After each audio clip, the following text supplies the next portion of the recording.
ఒడికే రాదు, ఓటమి రాదు, వెనకడుగు ఆగడము అసలు రానే రాదు. అన్ని ఉన్న పుష్పకి పాపం కొన్ని లేవంట. భయమే లేదు, బెంగే లేదు, బెదురు ఎదురు తిరిగే లేదు, తగ్గేదే లేదు.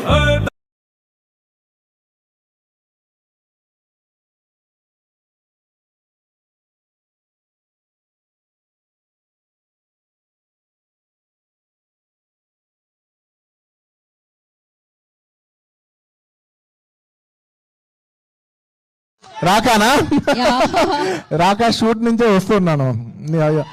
రాకా షూట్ బాంబేలో జరుగుతుంది. సో రాకా షూట్ నుంచే వచ్చా. ఇవాళ ఒక్కరోజు బ్రేక్ అడిగాను. సార్ మా వైజాగ్ వెళ్ళాలి, నేను ఇక్కడ చాలా మంది ప్రజలు ఉన్నారు, అందరికి ఒక్కసారి కనిపించి థియేటర్ లాంచ్ చేసి వచ్చేస్తానని చెప్పి 1 డే బ్రేక్ తీసుకొచ్చాను. మళ్ళీ రేపటి నుంచి ఏంటమ్మా ఏంటి ఏంటి చెప్పు పోజలా ఏంటి ఫోటోలా అర్థం కాల చెప్పు. ఫోటో కావాలా? సరే, అక్కడున్న బంచ్ అంతా వచ్చేసింది, పైకి వచ్చింది.